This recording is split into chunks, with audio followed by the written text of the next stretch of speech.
한 주간 다들 평안하셨나요? 반갑습니다. 우리 담임 목사님 출타 중에 있어서 제가 말씀을 전하게 되었는데요. 오늘이 입춘이죠. 2월 4일 입춘입니다. 봄이 온다는, 봄이 시작된다는 입춘인데요. 2월 4일 다들 건강하시기를 소망합니다. 그리고 또 따뜻한 우리 성령 하나님의 품어주심, 감싸주심을 또 경험하는 또 새로운 시즌을 맞이하는 저희들 되기를 소망합니다. 2월 4일인데요. 오늘 날짜가 2월 4일 날짜가 재밌는 숫자인 것 같아요. 2월 4일 24년 이사 가기 좋은 날이 아니라고요? 주님 앞에 나와서 예배드리기 참 좋은 날이에요. 그죠? 그래서 입춘에 우리가 다른 곳에 있지 아니하고 주님 앞에 나와서 예배드리는 것이 귀한 축복인 줄 믿습니다. 제가 10월 28일 날 2023년도에 말씀을 같이 나눌 기회가 있었어요. 그때 우리는 위기의 시대를 살아가고 있습니다 라는 말씀을 나눴습니다. 자연재해로 인하여서, 자연재앙으로 인하여서, 또한 전쟁으로 인하여서, 또 이 땅에 임하고 있는 여러 가지 우리가 말할 수 없는 위기들이 우리 삶 가운데 다가오고 있는 것을 나눴습니다. 경제적인 위기가 있을 수도 있고요, 세계적인 환경의 위기들이 임하는 이러한 삶을 우리들이 살아가고 있다라는 것을 말씀을 나눴습니다. 그리고 우리 개인의 삶을 돌아봤을 때도 우리 개인에도 여러 가지 위기들이 다가올 수 있습니다. 경제의 위기도 다가올 수 있고요, 또한 관계의 위기, 또한 우리 삶 속에 건강의 위기, 여러 위기들이 우리 삶 가운데 다가올 수 있습니다. 그러나 그 가운데 저희들이 붙들어야 되는 세 가지 믿음의 자세들을 나눴는데요. 첫 번째는 마라나타 믿음의 자세, 주님 오시옵소서라는 믿음의 자세를 가지고 살아야 된다. 그리고 두 번째는 주님을 더욱더 잠잠히 신뢰할 수 있는 그 믿음을 허락하여 주시옵소서, 잠잠히 주님을 바라볼 수 있는 그 믿음의 자세가 필요하다라는 것을 나눴고요.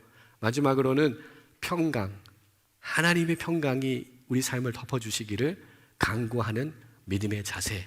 그래서 어떠한 환경 속에서도 두려워하고 또 초조해하고 또 긴장하는 것이 아니라 우리를 덮어주시는 그 평강, 그 하늘의 위로를 덮음으로써 모든 위기를 승리하는 그런 믿음의 자세를 나눴습니다. 오늘 본문의 말씀 통하여서 우리가 너무나 잘 알고 있는 이 본문의 말씀을 통하여서 우리들은 초대교회 성도님들이 어떠한 갈등 속에 있었는지, 또한 21세기를 살아가는 우리들은 또한 어떠한 갈등을 가지고 있는지, 이러한 갈등 속에서 우리는 어떠한 믿음의 자세를 가져야 되는지에 관하여서 함께 살펴보기를 원합니다. 초대교회 성도들은 환난과 핍박이 있었다는 것, 그 가운데 믿음을 지켰다는 것 저희들이 잘 알고 있습니다.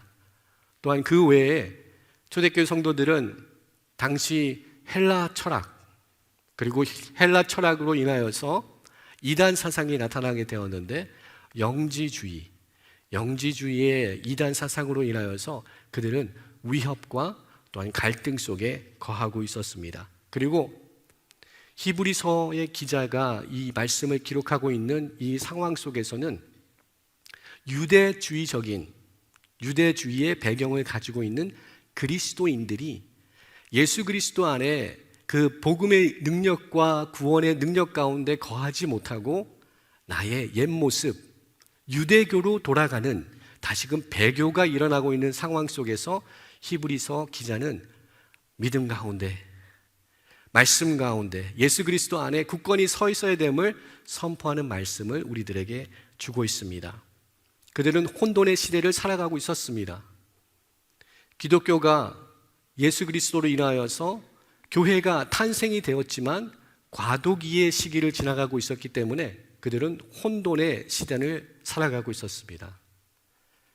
그들에게 히브리서 기자가 오늘 본문의 말씀을 선포하고 있습니다. 또한 저희들을 돌아볼 때 우리들도 혼돈의 시대를 살아가고 있습니다. 우리가 상상할 수 없고 따라잡을 수 없는 속도로 첨단 기술들은 발전을 해나가고 있습니다. 이렇게 급속으로 발전해 나가고 있는 이 과학의 문명의 발전 속에 우리는 끼어서 살아가고 있습니다. 우리는 이러한 시대를 살아갈 때 무엇을 바라보아야 될지, 어떤 것을 소망해야 될지, 무엇을 붙들어야 될지 오늘 본문의 말씀을 통하여서 우리가 세 가지의 원리를 한번 발견하기를 소망합니다. 먼저 우리들이 살아가고 있는 이 시대는 어떠한 시대입니까? 초대교회 성도님들의 삶과 비슷하게 이 시대 또한 격동의 시대입니다. AI의 발전으로 인하여서, 우리가 생각할 수 없는 컴퓨터와 이 첨단 과학의 발전으로 인하여서 우리는 혼돈 속에 살아가고 있는 시대를 지금 맞이하고 있으며, 또한 앞으로는 우리가 어떠한 시대를 살아갈지 우리는 정확히 잘 알지 못합니다. 인류의 역사를 돌아볼 때 우리들은 수렵과 채집의 사회를 거쳐왔습니다. 헌팅 앤 게더링 소사이티를 지나왔습니다. 그리고 농경 사회를 지나왔습니다. 그리고 산업화, 산업혁명의 사건을 통하여서 많은 발견들과 발전을 이루고 있습니다. 그리고 이 산업혁명은 2차 산업혁명, 3차 산업혁명, 이렇게 혁명들의 변화를 일으키면서 새로운 소재들을 발견할 때마다 새로운 역사들을 써가면서 우리 시대가 변하고 있습니다. 3차 산업혁명의 시대는 지식과 정보의 시대였습니다. 그때는 컴퓨터가 태어났고, 또한 이 정보, 인터넷이 우리들에게 보급되는 시대가 3차 산업혁명의 시대였습니다. 지식의 시대. 우리가 살아가고 있는 이 시대는 그 3차 산업혁명의 시대를 지나서 4차 산업혁명의 시대를 우리들이 살아가고 있습니다. 이 4차 산업혁명의 시대에는 AI가 주도하는 시대, AI, Artificial Intelligence이라고 그러죠. 자기 스스로 학습하고 자기 스스로 배우며 우리가 생각하는 것보다도 더 정확한 판단력으로 이 세상을 어쩌면 어떻게 변화시킬지 우리가 모르는 그 시대 속에 우리들이 현재 살아가고 있습니다. 그리고 또한 우리가 살아가고 있는 이 4차 산업혁명의 시대 속에서는 가상현실, Virtual Reality가 현실이 되어지는 세대를 우리들은 살아가게 될 것입니다. 현실과 가상이 구분이 되지 아니하는 세상, 그러한 세상을 우리들이 조금은 살 거예요. 우리 자녀들은 당연히 살 것입니다. 그래서 우리들도 경험하게 될 것입니다. 뭐 그런 이상한 얘기를 목사님 하세요라고 생각할 수 있겠지만, 그것이 현재 우리들이 살아가고 있는 이 세대에 우리가 경험하고 있는 상황들이라는 것을 우리가 잊지 않기를 소망합니다. 우리도 한때는 Y2K, 새로운 밀레니엄 2000년도를 들어올 때 두렵고 공포가 있지 않았습니까? Y2K, 그때가 되면 2000년이 되면, 새로운 천년이 시작하는 2000년 시작하는 그때 되면 모든 컴퓨터들이 혼돈을 일으키고 마비를 일으켜서 세상이 멸망한다, 이러한 시대를 경험해보지 않았습니까? 그런 Y2K를 경험했는데 그게 벌써 24년이 지났어요. 2024년도를 저희들이 오늘 살고 있습니다. 지금 우리가 살아가고 있는 이 시대는 AI의 발전으로 우리가 상상할 수 없는 미래가 우리 가운데 벌써 도래한 그러한 세상을 살고 있습니다. 우리가 보고 눈으로 보는 것, 그것이 더욱더 우리가 상상하지 못한 차원의 시각청 그 자료들이 우리들에게 주어질 것입니다. 눈으로 보는 것들 우리가 실제로 믿을 수 있는지 그런 의심을 해야 되는 시대를 우리가 맞이하게 될 것입니다. AI 발전으로 인하여서 공상 영화에서, 사이언스 픽션에서나 보던 그런 일들을 우리가 실제로 경험하면서 살아가게 될 것입니다.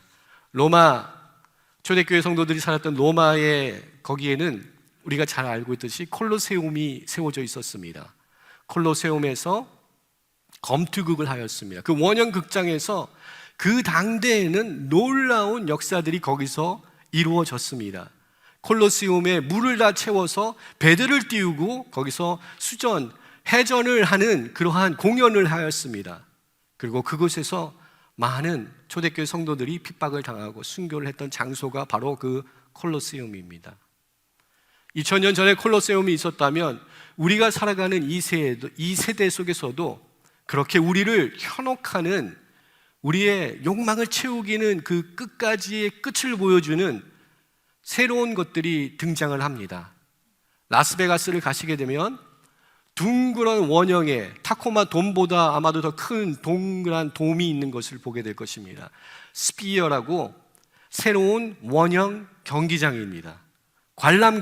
영화 관람과 같이 관람관입니다.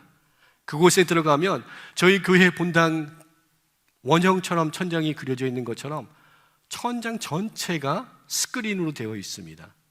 그 안에 들어가서 보게 되는 것은 그 화질이 16K, 요즘에 텔레비가 좋으면 4K, 6K, 8K 이렇게 하지만 그 픽셀이 16만 픽셀이 있는 거 16K의 화질로서 그 안에서 관람을 할 수 있다고 합니다. 거기서 어떤 것을 본 이후에는 IMAX 영화 대단했죠. 그거 봐도 아무런 감동이 없습니다.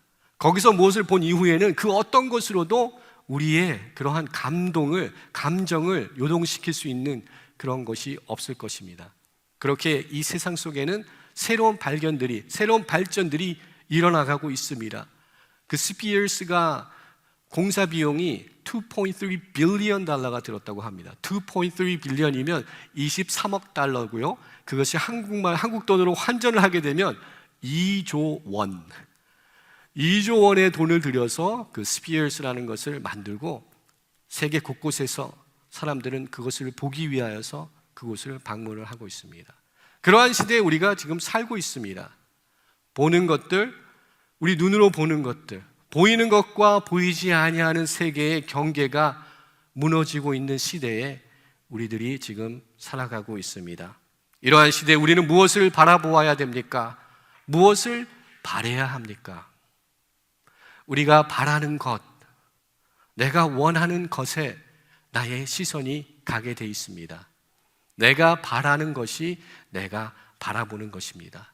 내가 바라보는 것이 내가 바라는 것입니다. 그런 경험들을 해보시지 않으셨습니까? 쇼 윈도를 지나가다가 새로운 신상품이 나온 것을 봤을 때 우리의 시선이 거기에 고정되는 것, 내가 정말 저것을 바라기 때문에 바라보는 현상이 우리 삶 속에 일어나게 됩니다. 우리 주님께서도 말씀하셨습니다. 내 보물이 있는 곳에 내 마음이 있다라고 말씀하여 주십니다. 그럼 우리는 무엇을 바라보아야 됩니까? 무엇을 바라야 됩니까? 우리가 바라고 정말 원하는 것은 주님이 되어야 될 줄 믿습니다. 그것이 초대교회 성도님들이 가졌어야 되는 믿음의 자세이며 또한 21세기 이 문명의 발달로, 이 과학의 발달로 우리가 상상할 수 없는 이 세상을 살아갈지라도 우리가 놓쳐서는 안 되는 믿음의 진리인 줄 믿습니다. 예수 그리스도를 바라보는 그 믿음이 우리 가운데 있어야 될 줄 믿습니다. 예수 그리스도를 바라볼 때 우리의 마음이 또한 그곳에 있기 때문인 줄 믿습니다. 우리가 주님을 바라보는 것은 우리가 주님을 더욱더 소망하기 때문에 주님을 바라보게 되는 줄 믿습니다. 오늘 함께 읽은 본문의 말씀 다시 한번 보기를 소망합니다. 믿음은 바라는 것들의 실상이요 보이지 않는 것들의 증거니. 다시 한번 우리 스크린을 보시면서 함께 할까요? 믿음은 바라는 것들의 실상이요 보이지 않는 것들의 증거니. 아멘. 정말 우리들이 진정 바라고 소망해야 되는 것이 무엇인지를 말씀해 주시는, 선포해 주시는 말씀입니다. 예수 그리스도를 바라보아야 됩니다. 예수 그리스도를 바라보기 위해서는 우리들의 가운데 믿음의 눈이 회복되어져야 됩니다. 우리들의 시선이 주님을 향할 수 있는 그 믿음의 눈이 회복되어야 됩니다. 우리가 사랑하는 찬송가 288장 예수로 나의 구주 삼고, 귀한 믿음의 고백이 있는 찬양입니다. 예수로 나의 구주 삼고 성령과 피로써 거듭나니 이 세상에서 내 영혼이 하늘의 영광 누리도다. 이 귀한 믿음의 고백, 이 믿음의 고백을 기록한 사람은 우리가 잘 알고 있는 페니 크로스비라고, 태어난 지 6개월 만에 실명이 되어서 일평생을 맹인으로 살았던 사람이 페니 크로스비고, 그가 고백한 이 믿음의 고백이 예수로 나의 구주 삼고, 그 외에 많은 찬송가들이 있습니다. 3절 가사를 보면 이렇게 되어 있습니다. 주 안의 기쁨 누림으로 마음의 풍랑이 잔잔하니 세상과 나는 간 곳 없고 구속한 주만 보이다다. 이런 놀라운 믿음의 고백을 하였습니다. 그는 아무것도 볼 수 없었지만, 그 눈에는 아무것도 보이지 아니하였지만 주님을 바라볼 때 세상과 나는 간 곳 없고 구속한 주만 보입니다 라고 고백할 수 있는 믿음을 소유하였습니다. 우리는 다 시력이 있지 않습니까? 우리는 다 볼 수 있지 않습니까? 무엇을 바라보고 하루하루를 살아가고 있습니까? 구속한 주만 보입니다. 주님만을 바라볼 수 있는 그 믿음을 소유하기를 소망합니다. 환난과 풍랑이 우리 삶을 다 덮쳐올 때 우리가 그 풍랑 속에 그냥 잠기는 것이 아니라 주님을 바라봄으로 세상과 나는 간 곳 없고 구속한 주만 보입니다라는 이 믿음의 놀라운 고백들을 할 수 있는 저희들 되기를 주님의 이름으로 축원드립니다. 초대교회 성도님들의 삶을 돌아보면 그들의 삶이 녹록지 않았다고 제가 말씀을 드렸습니다. 그들도 갈등과 혼돈 가운데 믿음을 이어갔음을 말씀드렸습니다. 그들 가운데는 핍박이 있었습니다. 그리고 새롭게 세워지는 교회가 있었지만 이미 존재하고 있었던 유대교가 있었습니다. 교회가 탄생을 하고 교회가 새롭게 확장되며 하나님 나라가 열리고 있었지만 아직도 유대교가 존재하고 있었습니다. 갈등 가운데 초대교회 성도님들은 하루하루 삶을 살았습니다. 그리하여서 히브리서 기자는 12장 2절에 다시금 선포합니다.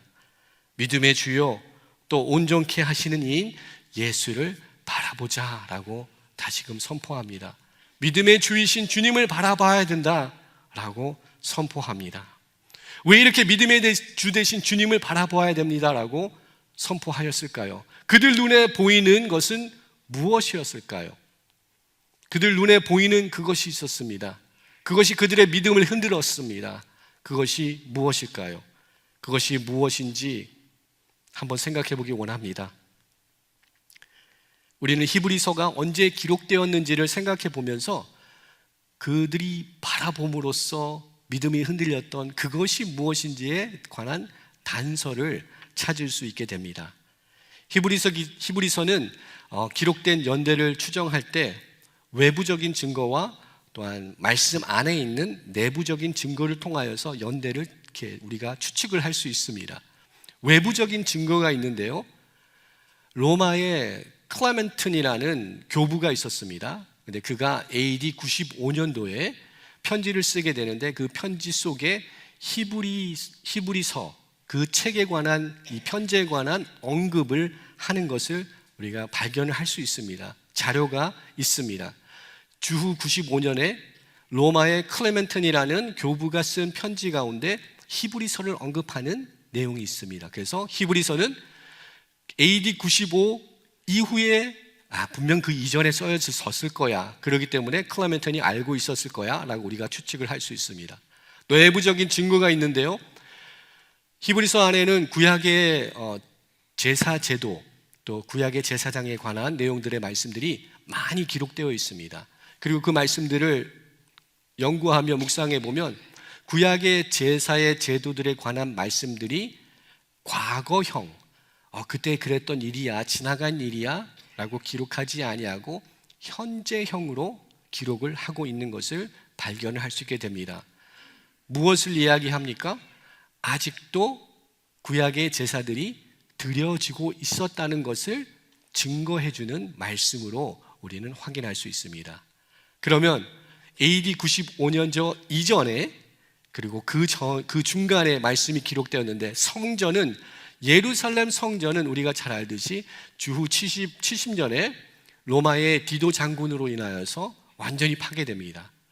그러면 더 좁혀졌습니다. 히브리서는 60여 년에 70년도 전에 예루살렘 성전이 무너지기 전에 기록된 말씀이라 우리가 추측을 할 수 있게 됩니다. 그래서 히브리서 기자가 이 편지를 쓰고 있는 상황 속에 초대교회 성도들이 갈등하고 있었던 것은 그들의 눈에 보이고 있었던 성전, 그리고 그 성전에서 아직도 진행되고 있었던 피의 제사, 구약의 제사, 그 제사가 그들을 갈등케 하였습니다. 그들의 눈에 확실히 보입니다. 제사가 드려지고 있어. 아직도 성전이 세워져서 아직도 구약의 제사가 지내지고 있고 피의 제사가 드려지고 제사장이 있어. 내 눈으로 볼 수 있어. 그렇지만 히브리서 기자가 이야기하는 것은 무엇입니까? 보이지 아니하는 것. 그들 눈에 보이지 아니하는 예수 그리스도를 바라보다라고 선포하고 있는 말씀이 주어지고 있다는 것입니다. 그들의 눈에 현저히 보이는 사건이 있지만 그것을 그들이 붙들어야 되는 것이 아니라, 비록 그들의 눈에는 보이지 아니하는 것이지만 그것이 복음이고 그것이 진리이기에 예수 그리스도를 바라보아라라고 선포하고 있는 말씀이 주어지고 있다는 것입니다. 이제는 더 이상 피의 제사가 이제는 아무런 능력이 없음을 선포하는 그 말씀, 예수 그리스도가 그 모든 제사장들보다도 우월하시고 초월하시는 능력을 가지신 분, 유일한 구원자가 되신다는 것을 선포하는 히브리서 기자의 그 메시지처럼, 비록 예수 그리스도가 눈에 보이지 아니할지라도 주님이 맞다, 주님이 옳은 것이다, 예수님을 바라보는 것이 진정한 믿음이다 라는 것을 히브리서 기자가 선포하고 있습니다. 우리도 그러한 믿음의 눈을 얻기를 소망합니다. 이 세상을 살아가지만 눈으로 보이는 것들로만 살아가지 아니하는 저희들 되기를 소망합니다. 만약에 우리들의 눈으로 보이는 것들로만 우리가 하루하루를 살아간다면 그것은 하나님을 경외하지 아니하는 삶이 됩니다. 눈에 보이는 것들로만 산다는 것은 나를 신뢰한다는 뜻입니다. 하나님을 경외하지 아니하고 내가 눈으로 보고 내가 판단하는 것을 옳다고 생각하고 살아가는 것은 나의 자만이요, 나의 오만이요, 나의 교만이 될 수 있습니다. 내가 보는 것들 조심해야 되고요, 또한 내가 보는 것들 다 신뢰할 수 없다라는 그러한 생각을 가지셔야 됩니다. 우리의 눈이 아무리 시력이 좋아도, 내가 보는 것이 아무리 정확하여도 우리의 눈은 착시를 일으킬 수 있습니다. 잘못된 정보를 우리 뇌에 보낼 수 있습니다. 믿을 녀석이 아니에요. 믿으시면 안 돼요. 때때로 의심해 봐야 됩니다. 내가 진짜 이것을 제대로 보고 있는지, 내가 본 것이 착시는 아니었는지, 내가 잘못 본 것은 아닌지, 내가 봤다고 해서 다 안다고 이야기할 수 없다는 것을 이야기합니다. 그리하여서 사도 바울은 고린도 후서 5장 7절에서 다음과 같이 선포합니다. 이는 우리가 믿음으로 행하고 보는 것으로 행하지 아니함이라. We walk by faith, not by sight. 너무나도 우리가 잘 알고 있는 말씀입니다. 이 사도 바울의 믿음의 고백을 우리가 소유하기를 소망합니다. 우리는 눈에 보이는 것으로 이 땅에서 살아가는 것이 아니라 비록 눈에 보이지 아니하는 것이지만 주님을 바라봄으로써 믿음으로, faith로 걸어가고 있습니다라는 고백을 할 수 있는 저희들 되기를 소망합니다. 그러나 우리가 얼마나 연약한지 저 스스로도 말씀을 준비하며 깨달았습니다. 사람을 외모로 취하면 안 되고 사람을 겉모습만 보면 안 되는데 저도 연약한 모습을 저도 발견하며 회개하며 말씀을 준비했습니다. 목회팀과 함께 군인들이 많이 오는 식당을 함께 신방하며 식사하는 시간이 있었습니다. 함께 식사를 하는데 그곳에는 손님들이 다 군인이세요. 군인들이 많이들 들어오세요. 계속 군인들이 들어오십니다. 식사를 합니다.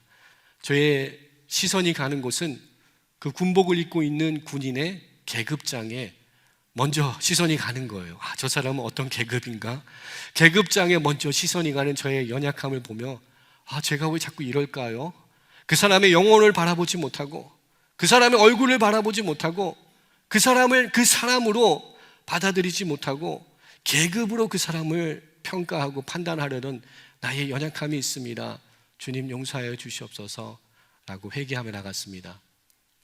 저희들 삶 속에 이렇게 연약한 부분들이 많이 있습니다.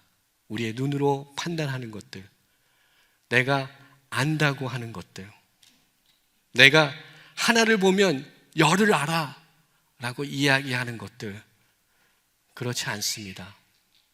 열을 알아도 아무것도 모르는 경우들이 있습니다. 하나를 보았다고 하여서 그 사람에 대해서 모든 것을 알 수 있다? 아닙니다. 맹인모상이라는 말 들어보셨죠? 맹인모상. 제가 자주 사용하지 않은 사자성어. 맹인모상, 눈멀맹, 사람인, 그 다음에 만질모, 상은 코끼리상. 맹인이 코끼리를 만지는 것과 같다라는 것을 맹인모상이라고 합니다.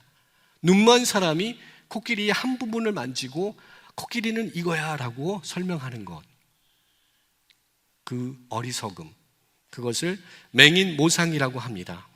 우리들 가운데 이런 맹인모상과 같은 어리석음이 있지는 않습니까? 한 가지만 보고 속단하고 예단하고 판단하고 정죄하는 그러한 연약함이 있지는 않습니까? 주님 앞에 회개할 수 있는 은혜를 얻기를 소망합니다. 더욱더 본질을 바라볼 수 있는 믿음을 소유하기를 소망합니다. 이것이 우리가 두 번째로 생각할 부분입니다. 본질을 바라볼 수 있는 믿음을 얻는 저희들 되기를 소망합니다. 우리에게 허락하신 말씀, 히브리서 11장 1절 말씀, 믿음은 바라는 것들의 실상이요 보이지 아니하는 것들의 증거니. 이 말씀을 우리말 성경에서는 다음과 같이 번역하였습니다. 믿음은 바라는 것들의 실체예요, 보이지 못하는 것들의 증거입니다 라고 우리말 성경은 번역을 하였습니다. 개역 성경에서는 믿음은 바라는 것들의 실상이요, 우리말 성경은 믿음은 바라는 것들의 실체며 실상, 실체, 이렇게 번역된 헬라어 단어가 있습니다. 그 헬라어 단어는 휘포스타시스라는 단어가 이렇게 실상, 실체로 번역이 되었습니다. 휘포스타시스. 같이 한번 해볼까요? 휘포스타시스. 네, 뱀 소리가 많이 나는 것 같은데. 굉장히 중요한 단어예요. 휘포스타시스라는 단어가 성삼위일체 하나님을 이해할 때 굉장히 중요한 단어가 됩니다. 이 뜻은 본질, 본체, 실상, 그리고 실체를 뜻하는 것이 휘포스타시스라는 단어입니다. 성삼위일체를 이해할 때. 그리고 초대교회 성도들에게는 그들이 가지고 있었던, 그들의 믿음을 흔들고 있었던 영지주의 사상, 플라톤의 세계관을 대적할 수 있는 아주 귀한 말씀 단어였습니다. 초대교회 성도들이 살아가고 있던 그 시대에는 플라톤의 철학이, 세계관이 지배하고 있었던 시대입니다. 그 플라톤의 철학과 믿음이, 신앙이 접목이 되어서 이단 사상이 나왔는데 그것이 영지주의 사상입니다. 플라톤의 철학에서는 물질 세계와 비물질 세계, 물질 세계는 악하고 비물질 세계, 영적인 세계는 선한 것이다 라는 것을 가르쳤던 게 플라톤의 철학입니다. 그래서 이 플라톤의 철학을 이해하면서 말씀을 본 사람들이, 그러면 예수님께서 이 땅에 오신 것이 진짜가 아니구나, 이 땅에 육신을 입고 오셨다는데 육신은 악한 것인데, 죄악된 것인데 어떻게 하나님이 육신을 입고 오셨을까? 그래서 그들이 설명하는 방법이, 예수님이 이 땅에 오신 것은 가현, 가상의 일이구나, 그렇게 설명을 하였습니다. 그리고 히포스타시스, 본질은 이 땅에 있지 아니하고 영의 세계, 플라톤이 이야기하는 이데아에 있는 것이다. 그래서 실제는 이데아에 있고 우리가 눈으로 보는 모든 것은 다 그림자와 같은 것이다, 실제가 아니다라는 것을 플라톤이 가르쳤고, 또한 그것이 영지주의와 같이 묶여져서 이론이, 이단이 되었습니다. 그러한 사상 속에 초대교회 성도님들은 살아가고 있었습니다. 그런데 오늘 본문 속에서 믿음은 실상이다, 우리가 바라는 것의 실체이다라는 것을 선포합니다. 본질이라는 것을 선포합니다. 그리고 더 나아가서 우리가 보게 되는 것은 히브리서 1장 1절, 2절, 3절 말씀을 보게 되면 다음과 같이 히브리서 기자가 선포합니다. 옛적에 선지자들을 통하여 여러 부분과 여러 모양으로 우리 조상들에게 말씀하신 하나님이 이 모든 날 마지막에는 아들을 통하여 우리에게 말씀하시니 이 아들을 만유의 상속자로 세우시고 또 그로 말미암아 모든 세계를 지으셨느니라. 이는 하나님의 영광의 광채시요 그 본체의 형상이시라. 여기서 또 본체라는 말이, 헬라어 단어가 휘포시스테스, 똑같은 단어가 나타납니다. 즉 예수 그리스도는 하나님과 같은 분이다, 같은 본질이다, 본성이시다, 동등함이시다라는 것을 선포하고 있는 삼위일체의 그 하나님을 선포하고 있는 단어가 우리들에게 주어지고 있다는 것을 우리가 기억하기를 원합니다. 그래서 믿음은 바라는 것들의 실상인데, 그 실상은 그냥 허구에 있는 것이 아니라, 추상적인 것이 아니라 본질, 본체, 에센스, 예수 그리스도가 된다는 것을 선포하고 있음을 우리가 잊지 않기를 소망합니다. 이러한 부분을 사도 바울은 빌립보서에서도 다음과 같이 선포합니다. 빌립보서 2장 6절 이하의 말씀, 그는 근본 하나님의 본체시나 하나님과 동등됨을 취할 것으로 여기지 아니하시고 오히려 자기를 비워 종의 형체를 가지사 사람들과 같이 되셨고 사람의 모양으로 나타나사 자기를 낮추시고 죽기까지 복종하셨으니 곧 십자가에 죽으심이라. 하나님과 동등됨을 취하지 아니하시고 하나님의 본체시나 이 땅에 오신 주님, 그 주님을 우리는 바라보는 것입니다. 적용입니다. 그럼 어떻게 그 주님을 바라볼 수 있을까요? 우리는 기록된 말씀을 통하여서 주님을 바라볼 수 있게 됩니다. 말씀이 육신이 되어 우리 가운데 거하시는 분이 예수 그리스도, 하나님의 아들입니다. 말씀이 육신이 되신 분이 예수 그리스도, 말씀 그 자체이신 분이 예수 그리스도이십니다. 우리가 주님을 바라보자 라고 이야기할 때 그것은 추상적인 것이 아니라 우리들에게 허락된 기록된 말씀, 예수 그리스도의 오심과 나심과 그가 이루실 구원의 역사들을 선포하고 있는 그 말씀을 통하여서 우리는 주님을 볼 수 있게 되며 주님을 만날 수 있게 되는 줄 믿습니다. 말씀을 가까이 함으로써, 말씀을 붙들므로써 우리가 주님을 만날 수 있는 그 은혜를 얻게 되는 줄 믿습니다. 오늘 예배로의 부름의 그 말씀처럼 시편 119편 18절과 19절의 말씀처럼 내 눈을 열어 주의 법이 얼마나 놀라운지 보게 하소서.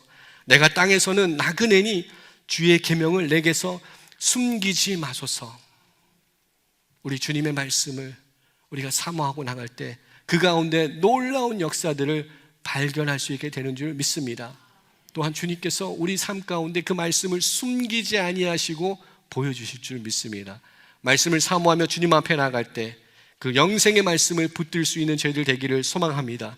그런 믿음의 고백을 하였던 것이 베드로였습니다. 요한복음 6장 68절 보게 되면 베드로가 다음과 같이 선포합니다. 시몬 베드로가 대답하되 주여 영생의 말씀이 주께 있사오니 우리가 누구에게 가오리까? 영생의 말씀, 생명의 말씀, 예수 그리스도 그분이십니다. 주님을 가까이 하는 삶, 그것은 말씀을 가까이 하는 삶인 줄 믿습니다. 말씀을 붙드는 삶인 줄 믿습니다. 하나님 앞에, 말씀 앞에 떠는 자는 주님의 임재 앞에, 또한 주님 앞에, 예수님 앞에 떠는 자인 줄 믿습니다. 마지막으로 저희들이 오늘 본문 말씀 통하여서 새롭게 결단을 해야 되는 부분이 있습니다. 그것은 우리가 이 믿음의 눈을 소유한 자들로서 이 세상에 살아나갈 때 이제는 우리가 증인의 삶을 살아야 됨을 우리 히브리서 기자가 11장 1절과 2절의 말씀을 통하여서 또한 12장 2절의 말씀을 통하여서 우리들에게 선포합니다. 오늘 본문의 말씀을 다시 보게 되면 믿음은 바라는 것들의 실상이요 보이지 아니하는 것들의 증거니 선진들이 이로써 증거를 얻었느니라. 12장 1절 말씀, 이러므로 우리에게 구름과 같이 둘러싼 허다한 증인들이 있으니, 증거, 증인들이 계속 반복적으로 나타나고 있습니다. 우리가 하나님의 증인으로 살아나가기를 소망합니다. 내가 믿음의 눈을 가진 자로서 이제 주님을 바라볼 수 있는 은혜를 얻었다면 내가 증인으로 살아나가기를 소망합니다. 증인이 될 수 있는 자격은 무엇입니까? 그 누구나 내가 하겠습니다라고 하면 그냥 법원에서 증인으로 쓰십시오 라고 불러주시나요? 증인이 될 수 있는 자격은 그 연루된 현장에 있었다든지 아니면 그 현장을 목격하였다든지 보았다든지 들었다든지 경험하였다든지 그러한 사람들만 증인으로 설 수 있는 자격이 주어집니다. 우리가 예수 그리스도의 증인으로 살기 위하여서는 예수 그리스도를 만나야 됩니다. 그를 경험하여야 됩니다. 그와 친밀한 교제 속으로 나가야지만 우리가 증인의 삶을 살 수 있습니다. 증인이라는 이 헬라어 단어는 말투스라는 헬라어 단어를 사용해서 증인, 증거라는 것을 기록을 하고 있습니다. 그리고 이 말투스라는 이 헬라어 단어는 우리가 잘 알고 있는 영어 단어 martyr, 순교자를 뜻하는 martyr, 이 martyr와 같은 어원을 가지고 있는 말입니다. 증인은 또 주님 앞에 모든 것을 내어드릴 수 있는, 순교할 수 있는 자들, 예수 그리스도의 증인으로 산다는 것은 나의 삶의 모든 것을 내어놓아 주님 앞에 드릴 수 있는 삶, 순교자의 삶을 사는 것이 증인의 삶인 줄 믿습니다. 우리들에게 허락하신 삶의 자리에서, 직장에서, 소그룹에서, 선교회에서, 또한 가정에서 우리 자녀들에게 내가 믿음의 눈을 가졌노라 증거하며 보여줄 수 있는 증인의 삶을 사는 저희들 되기를 소망합니다. 환난과 어려움이 닥쳐올 때 그 환난과 어려움으로 인해서 초조해하며 분노하고 화를 내고 감정적으로 대하는 것으로서 우리 자녀들이, 우리 부모님들은 믿음의 눈을 가지고 계신 건지, 믿음은 있는 건지, 신앙이 있는 건지, 교회는 다니시기만 하는 건지 염려하는 자녀들이 아니라 우리들의 믿음의 굳건함을 보고 우리 부모님이 믿음을 증거하고 있구나, 우리 부모님들이 삶을 통하여서 믿음의 증인들로서, 믿음의 눈을 가진 증인들로서 살아가고 있구나라고 우리 자녀들로부터 인정을 받을 수 있는 우리 모두가 되기를 주님의 이름으로 축원드립니다. 베드로와 요한이 유대 법정에서 신문을 받을 때 그들이 선포한 말씀입니다. 사도행전 4장 20절 말씀에 우리는 보고 들은 것을 말하지 아니할 수 없나니 라고 선포합니다. 그들이 보고 들은 것이 무엇입니까? 예수님의 구원의 역사, 치유의 역사, 죽은 자를 살리시고 묶인 자에게 자유를 선포하는 그 놀라운 구원의 역사를 그가 보고 들은 것을 말하지 아니할 수 없습니다라고 고백을 합니다. 우리가 예수 그리스도를 만났다면, 예수 그리스도의 구원의 역사를 경험하였다면 우리 또한 말하지 아니할 수 없습니다. 우리에게 멈출 수 없는 증거들이 나오게 될 줄 믿습니다. 그러한 증인의 삶을 살아나가는 우리 모두가 되기를 소망합니다.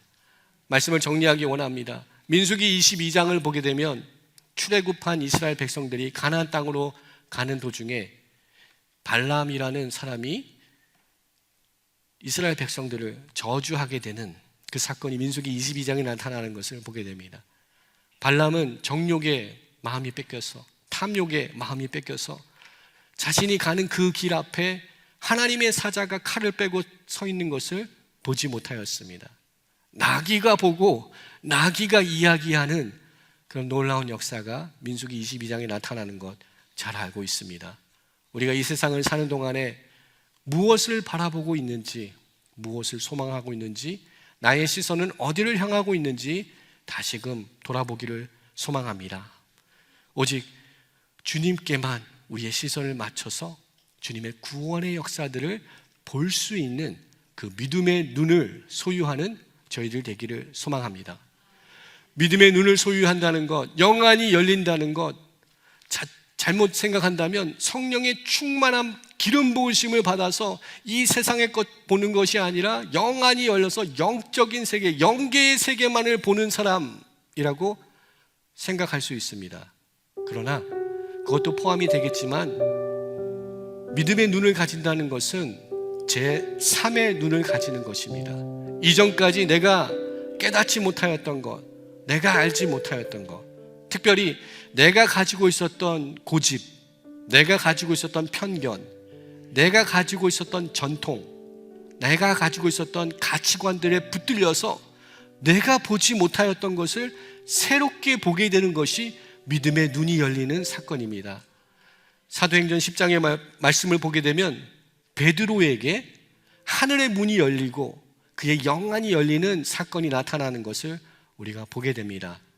고넬료, 이탈리아의 백부장, 이방인, 헬라인, 그 사람을 만나야 되는데 베드로는 저는 못 만나겠습니다. 그 사람은 유대인이 아닙니다. 하나님이 택한 백성 아닙니다. 정한 사람이 아닙니다. 그럴 때 하나님께서 그에게 환상을 보여주셨죠. 온갖 짐승들, 부정한 짐승들을 보여주시며 그것을 먹으라 말씀하시는 주님. 그 환상을 보고 그는 영안이 열려 새로운 깨달음을 갖게 됩니다. 사도행전 10장 34절과 35절에 베드로의 새로운 깨달음이 선포됩니다. 베드로가 입을 열어 말하되 내가 참으로 하나님은 사람의 외모를 보지 아니하시고 각 나라 중 하나님을 경외하며 의를 행하는 사람을 다 받으시는 줄 깨달았다라고 고백합니다. 내가 생각할 때는 아니었는데, 그 사람은 아닌데, 구원받을 수 없는 사람인데, 상종할 수 없는 사람인데, 근데 믿음의 눈이 열려서 하나님의 구원의 역사가 어떠한지를 깨닫게 되니 바라볼 수 있게 되었던 것입니다. 믿음의 눈을 가진다는 것, 믿음의 눈이 열린다는 것, 우리 삶 가운데 하나님의 구원의 역사를 볼 수 있는 눈이 생기는 것입니다. 그런 은혜를 우리가 얻기를 소망합니다. 한 가지 그림을 보기 원하는데요. 많이 보셨던 그림인가요? 아니면 처음 보시는 그림인가요? 잘 보이시나요? 사과가 인류 역사 속에서 굉장히 유명해요. 만유의 법칙도 사과 때문에 찾았고, 지금 또 스티븐 잡스는 사과 때문에 또 새로운 혁명을 일으키는데, 사과 그림이, 그죠? 미술 전공하신 분들은 아시나 모르겠네요. 폴 세잔이라는 프랑스의 화가가 그린 그림이에요. 그는 평생 사과만을 그렸다고 합니다. 그리고 사과를 그린 이유는 사과를 그냥 놔둬도 썩는 시간이 가장 오래되기 때문에 썩을 때까지 놔두고 사과를 그렸대요. 그리고 이 폴 세잔은 정물화, 새로운 문을 열었습니다. 그리고 뭐 대단해 보이지 않은 그림 같고 굉장히 좀 부족해 보이고 또 조잡해 보이는 그런 그림 같지만 피카소의 유일한 스승이 바로 이 그림을 그린 폴 세잔이라고 전해지고 있습니다. 다음 그림 한번 볼까요? 이 그림을 보면 좀 이제 이해가 되죠. 정물화는 저렇게 그려야지. 너무 잘 그렸다. 정말 사과도 탐스럽고 꽃도 예쁘고 그림을 그리려면 저렇게 그려야지. 근데 아까 그 그림이, 첫 번째 그림이 뭐가 대단하다고 이렇게 목사님 보여주시나 생각할 수 있습니다. 세 번째 그림 보겠습니다. 동그라미 쳐놓은 걸 보이시나요? 보이시죠? 네. 뭐 차이점을 느끼시나요? 믿음의 눈으로 바라보면 보이는 것이 아니에요. 그냥 보시면 뭐가 차이점이 있냐면요, 밑에 동그란 것은 위에서 내려다보고 있는 사과를 그린 것입니다. 그리고 뒤에 꽃병과 이런 베이스 안에 있는 사과는 그냥 정면에서 바라본 사과를 그린 거예요. 무엇을 이야기합니까? 그림 하나에 여러의 시점이 있는 것을 표현한 것이 폴 세잔이에요. 우리는 생각하기는 원근법으로 딱 하나의 모습이 있어야 되는데, 폴 세잔은 내가 그림을 그려보니, 내가 시선을 가져보니 하나의 사물을 바라볼 때 여러 각도에서 나는 보게 되더라. 그것을 표현하기 위해서 그림을 저렇게 그렸다고 합니다. 우리들에게도 믿음의 눈이 열리는 것은 내가 지금까지 내가 믿고 붙들고 있던 것을 내려놓을 때 하나님의 새로운 구원의 역사를 보게 되는 그 놀라운 일들을 경험하는 것이 믿음의 눈이 열리는 역사가 일하는 것인 것을 우리가 깨닫기를 소망합니다.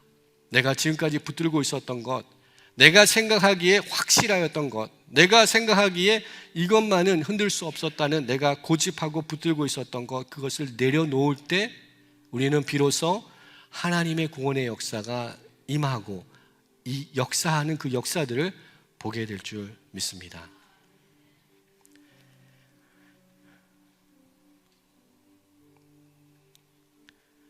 신령한 눈, 신비의 눈을 가지는 것이 아니라 주님이 나를 통하여서 어떠한 일을 하고 계시는지를 발견할 수 있는 저희들 되기를 소망합니다. 종교 개혁자 중에 한 명인 마틴 루터는 다음과 같은 신학의 그의 인생의 좌우명을 가지고 살아갔습니다. Crux provit omnia, 라틴어인데요. The cross is test of everything. 십자가가 모든 것을 시험한다. 동일한 십자가지만 내가 그 십자가를 바라볼 때, 깊이 묵상할 때, 십자가만 붙들 때 내가 이전에 발견하지 못하였던 하나님의 은혜를 발견하고, 십자가를 바라볼 때 내가 이전에 미처 깨닫지 못하였던 그 능력들을 경험하게 된다라는 것을 고백하는 그의 믿음의 고백입니다. 우리 삶 가운데 주님을 바라보는 것, 또한 말씀으로 주님을 만나는 것, 또 내가 증인으로 살아가는 것, 그것은 십자가를 붙드는 삶입니다. 그리고 내가 생각하였던 모든 것들을 내려놓고 다시금 주님께만 시선을 두는 삶, 그 삶이 믿음의 눈을 가진 삶의 삶인 줄 믿습니다. 우리 시간 찬양으로 주님 앞에 나가기를 소망하는데요, 주님, 저에게 연약함이 있었습니다. 비록 내가 본다고 하여서 내 눈으로 보는 것으로서 상대방을 판단하고 정죄하고 이 땅의 것을 바라봄으로써 이 땅에 속해 있었던 나의 시선이 있습니다. 주님, 긍휼히 여겨 주시옵시고 회복을 허락하여 주시옵소서.